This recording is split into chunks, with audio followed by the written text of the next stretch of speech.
Ce n'est pas la version qui a été racontée, mais la version qu'on a essayé de cacher. Le plan de réorganisation de l'Orient proposé par Pompée. Le Sénat n'a ni accepté ni rejeté ce plan, se contentant de dire qu'il serait réexaminé. Cependant, Pompée était au fond un homme avide de gloire. Entre le consulat et le triomphe, il a choisi ce dernier. Avec le prestige de Pompée, s'il s'était présenté à l'élection du consulat, il aurait été élu à coup sûr. Après avoir célébré son triomphe, Pompée a été profondément humilié au Sénat. Pour un homme aussi avide de gloire, ne pas tenir sa promesse de distribuer des terres aux soldats et ne pas pouvoir mettre en œuvre le plan de réorganisation promis à l'Orient, c'est vraiment une gifle retentissante. Car à ce moment-là, les trois hommes forts du Sénat voulaient tous affaiblir Pompée. Les optimates pensèrent que Pompée avait constamment enfreint les règles ces dernières années. Bien qu'il n'ait pas l'ancienneté requise, il recevait toujours le commandement des armées. Ensuite vient Lucullus, qui en veut profondément à Pompée, car non seulement Pompée l'a évincé des campagnes d'Orient, mais en plus il a obtenu de meilleurs résultats que lui. C'est pourquoi Lucullus soutenait tout ce qui pouvait porter préjudice à Pompée. L'autre personne, c'est Cicéron. Cicéron estimait que lors de la conspiration de Catilina, c'était lui qui avait sauvé la situation et rétabli l'ordre. Ainsi, si Cicéron cherchait à rabaisser Pompée, c'était pour mettre en avant la supériorité des civils sur les militaires. Bien sûr, Pompée a aussi tenté de changer cette situation. Avant même de rentrer au pays, Pompée avait entendu dire que César l'avait trompé. Alors, sur le chemin du retour, il a divorcé de sa femme, Lucie. Pompée voulait s'attirer les faveurs de Crassus, alors il proposa d'épouser la sœur de ce dernier. Mais à sa grande surprise, Crassus ne le considérait même pas. Après tout, il était un général triomphant qui avait fait trembler tout le bassin méditerranéen à 45 ans. Et voilà qu'il se retrouvait méprisé par un jeune sénateur de seulement 34 ans. L'orgueil de Pompée en fut profondément blessé. Pris de colère, il se fâcha vraiment, puis quitta aussitôt Rome pour se retirer dans sa villa à la campagne, refusant d'en sortir. En 60 avant Jacques Chez, César termina son mandat plus tôt et rentra à Rome, où il se retrouva confronté au même problème que Pompée. Il devait choisir entre la cérémonie du triomphe et la candidature au poste de consul, car le Sénat utilisait la même ruse contre César. Bien que le prestige de César ne justifiât pas une telle répression de la part du Sénat, ce dernier le détestait profondément, car César avait passé ces dernières années à saper le système sénatorial. Il était désormais devenu le représentant du camp anti-sénatorial. Pour César, c'était la première fois qu'il pouvait devenir consul ou recevoir un triomphe, alors il a longuement hésité. Finalement, César a pris une décision différente de celle de Pompée. Il a renoncé à l'honneur et a choisi le pouvoir, c'est-à-dire qu'il est entré dans la ville de Rome pour déposer sa candidature au consulat. Mais le Sénat ne voulait absolument pas que César soit élu consul, alors il lui a opposé deux concurrents particulièrement puissants. Pour être élu, César ne pouvait compter que sur les votes du peuple, mais en renonçant au triomphe, cela signifiait que les citoyens n'avaient pas vu le moment de gloire de César, ce qui avait un impact énorme sur ses chances d'être élu. César s'est alors tourné vers Pompée, et les deux hommes ont conclu un accord. Pompée mobiliserait ses anciens partisans pour aider César à être élu, et une fois César devenu consul, il aiderait Pompée à tenir sa promesse de distribuer des terres agricoles à ses vétérans, ainsi qu'à approuver le plan de réforme que Pompée avait promis en Orient. Ainsi, l'élection de César était désormais assurée. Mais le rapport de force entre César et Pompée était bien trop déséquilibré. Pour rééquilibrer le rapport de force, César proposa alors d'inclure Crassus dans leur alliance. Crassus considérait déjà Pompée comme un rival, donc dès que Pompée s'impliquait dans une affaire, Crassus voulait aussi y prendre part. Mais Pompée méprisait profondément Crassus. Crassus ou Cependant, étant donné que Crassus était une figure majeure du monde économique et que la mise en œuvre réussie de son propre plan de réforme pour l'Orient dépendait également de l'influence de ce secteur, il accepta donc l'intégration de Crassus. Ainsi, au printemps de l'an 60 avant J.J., la célèbre alliance des Trois s'établit officiellement dans l'histoire.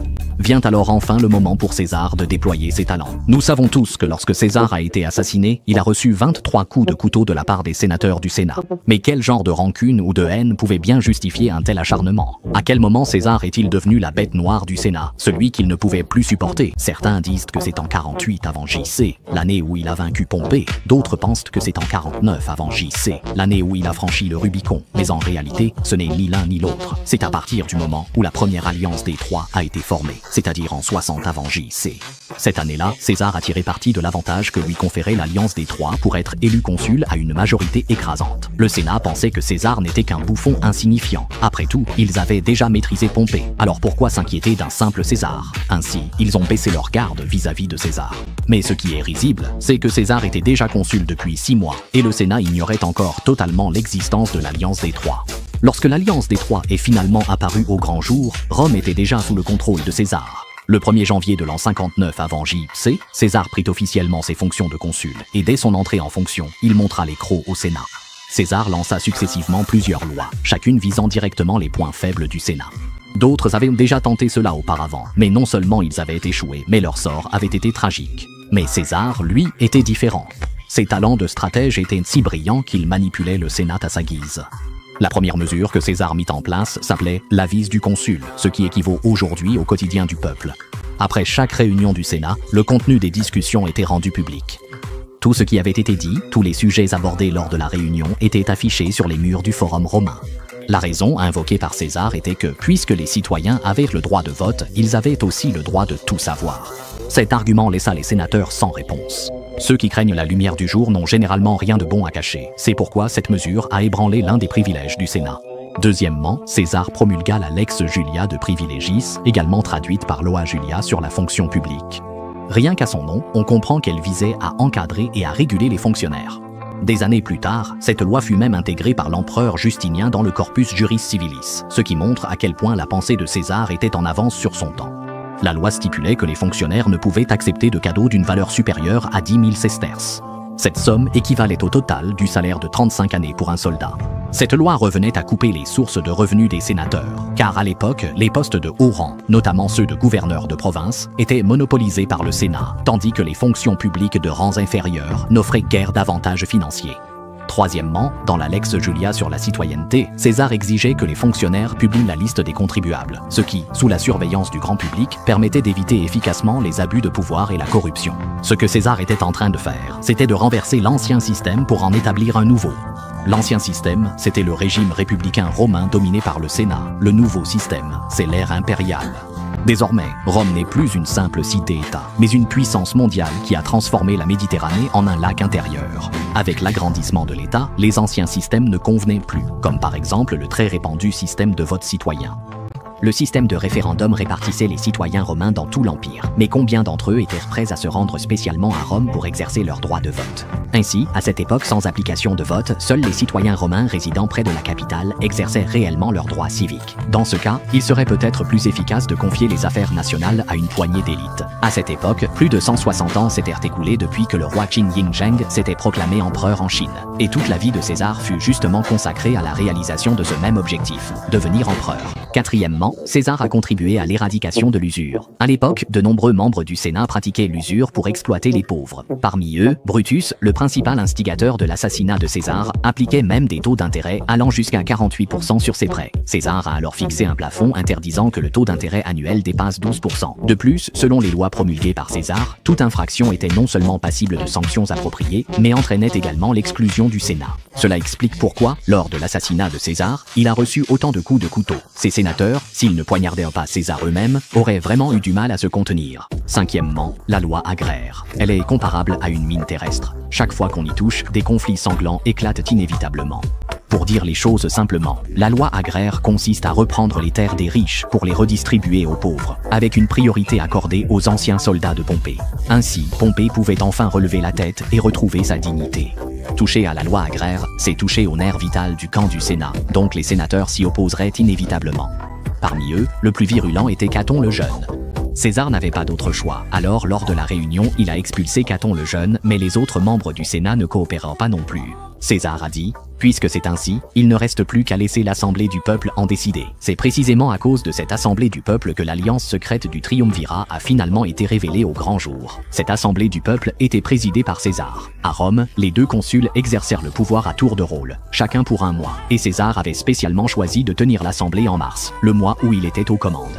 César a laissé Caton le Jeune prendre la parole en premier, mais cette fois, il n'a même pas eu besoin d'intervenir. À peine Caton avait-il commencé son discours contre la réforme agraire qu'il a été traîné hors de la tribune. Heureusement, quelques sénateurs robustes ont protégé Caton le Jeune pour qu'il puisse partir, sinon il aurait été passé à tabac par la foule. César invita ensuite l'autre consul, Bibulus, à prendre la parole. Bibulus appartenait au camp du Sénat et s'opposait lui aussi à la réforme agraire. Bien qu'il fût consul comme César, il avait été sous la coupe de ce dernier dès son entrée en fonction.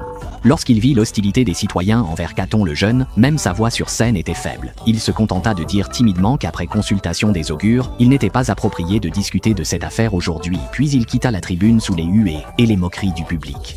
Ensuite, César invita Crassus, l'un des membres du premier triumvirat, à monter sur scène pour prendre la parole. Le discours de Crassus fut très bref. Il se contenta de dire qu'il approuvait la réforme de la loi agraire, puis il descendit de la tribune. Les citoyens lui réservèrent de chaleureux applaudissements, car l'accord de Crassus signifiait le soutien des milieux économiques. Vint ensuite le tour de Pompée de prendre la parole. Pompée n'était pas doué pour l'éloquence, alors César lut à haute voix, point par point, la loi agraire Julia, demandant à chaque fois à Pompée s'il était d'accord. Pompée faisait également partie du triumvirat, donc sa réponse ne pouvait être qu'un accord. De plus, chaque fois que Pompée répondait par l'affirmative, la foule éclatait en applaudissements enthousiastes. Une fois que Pompée eut tout approuvé, César ne le laissa pas partir. César déclara que l'adoption de ce projet de loi ne suffisait pas, il fallait encore un homme intelligent, courageux et séduisant, que la personne la plus belle, la plus vertueuse, la plus respectée et la plus invincible de l'univers vienne superviser l'exécution. César espérait que Pompée accepterait cette lourde responsabilité. Avant même que Pompée ne réponde, César s'adressa de nouveau aux citoyens. Un devoir aussi important, ne devrions-nous pas demander au grand Pompée de l'assumer? Les citoyens crièrent tous en chœur, bang bang da. Bien que Pompée ne soit pas un homme ambitieux, il avait un grand orgueil. Sous les acclamations de la foule, il se laissa emporter, au point d'en oublier qu'il n'était pas doué pour les discours.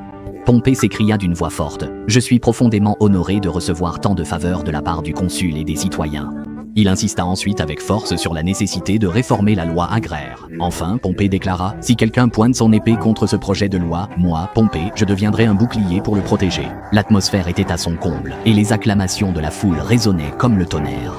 Voyant que la réforme de la loi agraire allait être adoptée, le Sénat dépêcha rapidement l'autre consul, Bibulus, à la tribune, car en tant que consul, il disposait d'un droit de veto. César cria aussitôt d'une voix couvrant celle de Bibulus. « Citoyens, tant que le consul Bibulus n'est pas d'accord, vous aurez beau crier aussi fort que vous voulez, cela ne servira à rien. » À ces mots, tout le monde monta sur la tribune avec enthousiasme. Effrayé, Bibulus dut renoncer à son droit de veto et s'enfuit précipitamment. Ce n'est qu'à ce moment-là que tout le monde comprit que César, Pompée et Crassus étaient déjà des alliés inséparables. Le mode de datation à Rome consistait à utiliser les noms des deux consuls pour désigner l'année. Les citoyens plaisantaient en disant que l'an 59 avant J.C. était l'année où Jules et César étaient consuls, et non celle où César et Bibulus l'étaient. Car durant cette période, César détenait seul le pouvoir d'État. Voilà toute la puissance du triumvirat. Le régime républicain romain, dominé par le Sénat, s'est justement effondré à cause de l'apparition du triumvirat.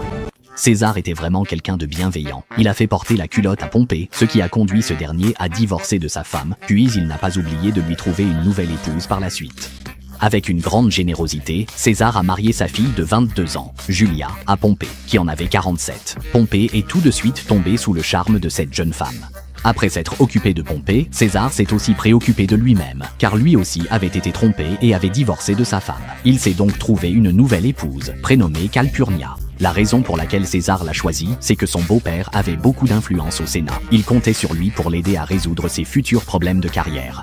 L'année où César est devenu consul, il a vraiment connu le succès aussi bien en amour qu'en affaires. Cette année-là, le roi d'Égypte, Ptolémée XII, a perdu son trône, et César a décidé d'envoyer des légions pour l'aider à le récupérer. La personne qui commandait les troupes était un ancien subordonné de Pompée, c'est pourquoi l'Égypte est devenue un protégé de Pompée. Pour exprimer sa gratitude, le roi d'Égypte a promis d'offrir à Pompée et à César 3000 talents chacun. Plus important encore, le roi d'Égypte avait une fille de 10 ans, nommée Cléopâtre, que tout le monde appelait la reine d'Égypte. 10 ans plus tard, elle deviendra la maîtresse de César. Outre le roi d'Égypte, le chef des Germains, Arioviste, est également devenu un bon ami de Rome. Mais lors de la guerre des Gaules qui suivit, Arioviste devint à nouveau un adversaire redoutable de César. En tant que consul, le mandat d'1 an de César touchait à sa fin et il était urgent pour lui de résoudre son problème d'emploi. Mais le Sénat avait un privilège. Il pouvait décider, avant même l'élection des consuls, où ceux-ci iraient travailler à la fin de leur mandat. Le poste que les sénateurs avaient choisi pour César, était celui d'administrateur des routes forestières. Ce qui, en clair, signifiait qu'on ne voulait pas laisser César prendre le contrôle de la Légion. César a alors chargé le questeur Batinius de proposer la loi Batinius, qui visait à modifier le lieu de travail de César, en le nommant gouverneur de 2 provinces gauloises au sud des Alpes, tout en lui confiant le commandement de 3 légions pour une durée de 5 ans. Bien sûr, Les sénateurs se sont opposés à ce genre de pratique irrégulière. C'est alors que le nouveau beau-père de César est intervenu. Grâce à la persuasion de son beau-père, de nombreux sénateurs ont voté en faveur de la proposition. Mais le parti du Sénat, mené par Caton le Jeune, refusait catégoriquement. Caton est même allé jusqu'à insulter César en face, l'accusant d'utiliser les femmes pour parvenir à ses fins, le traitant littéralement de personnage méprisable, sans scrupules, vulgaire, sordide, sournois et malveillant. César n'avait aucune intention de tolérer Caton et ses partisans. Il a alors de nouveau fait appel à la puissance du premier triumvirat pour soumettre le projet de loi à l'Assemblée du peuple. Puisque Pompée et Crassus étaient d'accord, l'Assemblée du peuple allait forcément adopter la loi. Peu de temps après l'adoption de la loi, le gouverneur de la province de Gaule, au nord des Alpes, est soudainement décédé. César s'est alors empressé d'ajouter à la loi un amendement pour inclure sa propre zone de commandement, c'est-à-dire le sud de la France actuelle. Ainsi, en ajoutant la légion stationnée dans le sud de la France, César détenait désormais le commandement de 4 légions. Le Sénat était impuissant face à cette situation, et ne pouvait qu'assister, impuissant, à la concentration des pouvoirs entre les mains de César. Durant les 3 derniers mois du mandat de consul de César, même Cicéron, habituellement passionné de politique, se cacha pour se consacrer pleinement à ses études.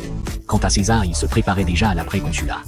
César devait d'abord trouver un moyen de contrôler Rome à distance. Bien qu'il parte en Gaule, son esprit restait tourné vers Rome. Et durant les 5 années de son mandat en Gaule, il lui était interdit de revenir à Rome.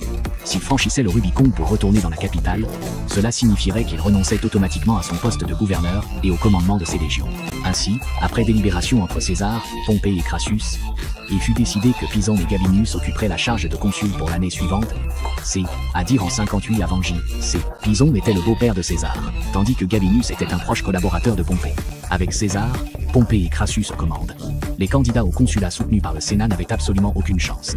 César estimait que 2 consuls marionnettes ne suffisaient pas, car Crassus ne savait que gagner de l'argent et n'avait pratiquement aucune compétence politique, tandis que Pompée ne pensait qu'à jouer aux cartes avec sa jeune épouse. César avait maintenant besoin de quelqu'un capable de se disputer avec Caton le Jeune, et qui puisse aussi représenter une menace pour Cicéron. César ne savait plus exactement à quel moment il avait remarqué ce jeune homme, il s'agissait de Claudius Pulcher, celui qui avait fait soupçonner à César d'avoir été trompé.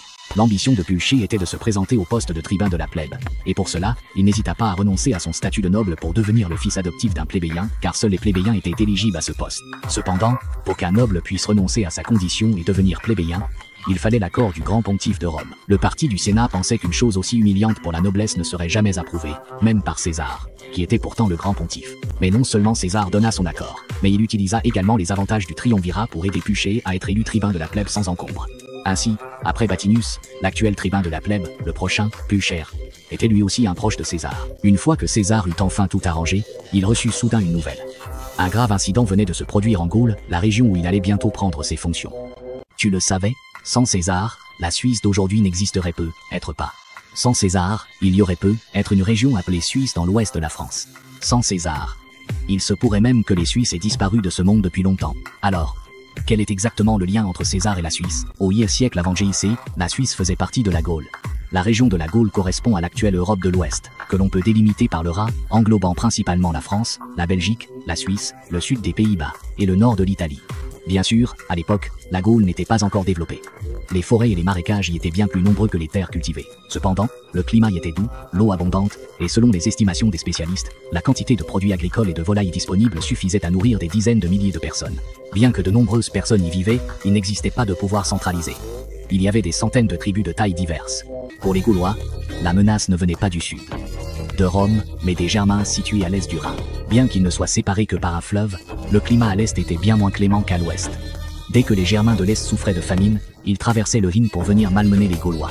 Les Helvètes, qui faisaient partie des peuples gaulois, ne supportaient plus les brimades des Germains et décidèrent de migrer en masse vers l'extrême ouest de la Gaule, près de l'océan Atlantique. Les Helvètes sont les ancêtres des Suisses, et ce nom est encore utilisé aujourd'hui.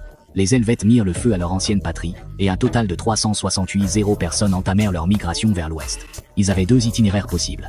Le premier consistait à se diriger directement vers l'ouest, ce qui était le chemin le plus court, mais cela les obligeait à traverser les territoires de nombreuses tribus puissantes, risquant ainsi de provoquer des guerres.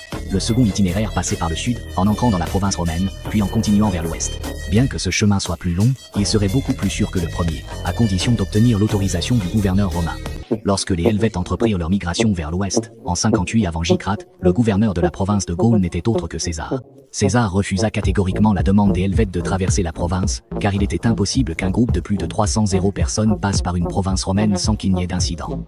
De plus, la région où les Helvètes voulaient s'installer n'était pas une zone inhabitée. Les Pictons et les Santons y vivaient depuis longtemps. Si les Helvètes arrivaient là-bas, une guerre serait inévitable. Après le refus de César, les Helvètes décidèrent d'emprunter la première route, se dirigeant directement vers l'ouest. Mais avant même que la migration ne commence, ils étaient déjà en conflit avec les tribus rencontrées en chemin. Les Helvètes prirent donc la deuxième route. À ce moment-là, César était encore à Rome et comptait organiser une belle cérémonie d'adieu avant de partir, car il partait pour 5 ans. Mais grâce aux Helvètes, il dut se mettre en route à la hâte, accompagné seulement de quelques cavaliers. Dès son arrivée sur le lieu de sa prise de fonction, César ordonna la mobilisation d'urgence de 4 légions. Les 7, 8, 9 et 10 légions. Les 4 légions réunies ne comptaient que 24 000 hommes, ce qui rendait la tâche difficile face aux plus de 300 000 Helvètes en migration. César, sans l'accord du Sénat, forma donc en urgence 2 nouvelles légions, la 11e et la 12e. Sans attendre que toutes les légions soient rassemblées, César partit avec la 10e légion, la plus proche de lui, et ordonna aux autres de le rejoindre dès qu'elles seraient réunies. César mena la 10e légion à travers les Alpes jusqu'au Rhône. Le Rhône marquait la frontière entre la province romaine et la Gaule. César ordonna à la 10e légion d'ériger une barrière de 28 km de long et de 4 mètres 80 de haut sur la rive du Rhône. À l'extérieur de la barrière, un fossé fut creusé, empêchant les Helvètes d'utiliser leurs arcs. Les Helvètes n'ayant pas d'autre choix, sont retournés emprunter la première route. Ils ont également demandé l'aide des Éduins, leur demandant de convaincre les tribus rencontrées en chemin de les laisser passer. Les Éduins étaient la tribu la plus puissante sur le trajet, et aussi des alliés de Rome. Les notables de cette tribu jouissaient même de la citoyenneté romaine. Le chef des Éduins accepta la demande des Helvètes. Tout aurait dû bien se passer. Mais, comme souvent, les choses ne se sont pas déroulées comme prévu. Lors de cette migration massive de plus de 300 000 personnes, de petits accrochages sur la route se sont rapidement transformés en un grand chaos. Les Éduins ont alors demandé au gouverneur provincial le plus proche, César, de venir leur sauver la mise. Bien qu'il s'agisse d'une demande d'alliés, Rome avait besoin de l'accord du Sénat pour envoyer des troupes. Mais César ne tenait pas le Sénat en haute estime. Il a agi sans attendre ses instructions. En mai 58 avant J, César franchit la frontière de la province du sud de la France et entra en Gaule, lançant ainsi la guerre des Gaules qui allait durer 7 ans. C'est également grâce à cette guerre que César atteignit le sommet de sa carrière. Après son entrée en Gaule, César poursuivit sans relâche les Helvètes, et, au terme d'innombrables batailles sanglantes, il parvint enfin à les soumettre. Les Helvètes livrèrent des otages, remirent leurs armes et indemnisèrent les Éduins pour leurs pertes. César leur ordonna de retourner dans leur patrie qu'ils avaient abandonnée. Mais les Helvètes avaient déjà incendié leur ancienne terre, et s'ils y retournaient, ils ne pourraient que mourir de faim. César exigea donc que les autres tribus gauloises viennent en aide aux Helvètes pour les aider à surmonter cette épreuve. Car si la Suisse devenait une terre inhabitée, les Germains traverseraient le Rhin pour s'en emparer, ce qui menacerait ensuite la province romaine. Pauvres Helvètes, ils étaient 368 héros au début de la Grande Migration, mais à leur retour dans leur patrie, il n'en restait plus que 110 héros, la plupart ayant été massacrés par les légions romaines menées par César. On ne sait pas vraiment quel sentiment les Suisses d'aujourd'hui éprouvent envers César. Bien que la migration des Helvètes ait été réprimée, l'origine de l'affaire reste l'invasion des Germains. César estimait qu'il était temps de donner une bonne leçon aux Germains. Nous savons tous que la guerre des Gaules fut le moment de gloire de César. Mais pourquoi César a-t-il déclenché la guerre des Gaules? Les soldats romains étaient petits et peu impressionnants, alors comment ont-ils pu vaincre les barbares, grands, puissants, aguerris au combat et bien plus nombreux? Comment César a-t-il réussi, étape par étape, à intégrer la Gaule dans le territoire romain? En réalité, dans ce qu'on appelle la guerre des Gaules, les véritables ennemis n'étaient pas les Gaulois, mais les Germains, qui allaient, plus de 500 ans plus tard, détruire l'Empire romain d'Occident. En 58 avant JC, César fut nommé gouverneur de la province de Gaule. À peine arrivé en poste, il mit un terme à la grande migration de 368 Helvètes, puis il incita les chefs des tribus gauloises à se réunir et à demander eux-mêmes à César d'intervenir pour régler le compte des Germains qui avaient franchi le Rhin. À présent, les Germains ayant traversé le Rhin et s'étant installés en Gaule étaient déjà au nombre de 120 héros. Si Rome n'intervenait pas, la Gaule finirait tôt ou tard par être dévorée par les Germains. César engagea alors une correspondance avec Arioviste, le chef des Germains. César déclara que les Éduins de Gaule étaient de bons amis de Rome, mais qu'ils étaient désormais contraints de livrer des otages aux Germains, ce qui faisait perdre la face à Rome. De plus, les Germains traversent le Rhin en masse pour envahir la Gaule, ce qui menace désormais la sécurité de Rome. César exigea d'Arioviste qu'il n'autorise plus aucun Germain à franchir le Rhin, qu'il libère les otages des Éduins, et qu'il cesse de maltraiter les tribus de la région gauloise. En réponse, Arioviste fit savoir à César que ce dernier n'était qu'un simple général romain, et qu'il ne comprenait pas pourquoi César voulait se mêler de ses affaires et jouer les grands chefs. Abonnez-vous à Animistica pour ne rien manquer. Likez, partagez, et rejoignez-moi tout de suite pour un nouveau voyage dans l'histoire.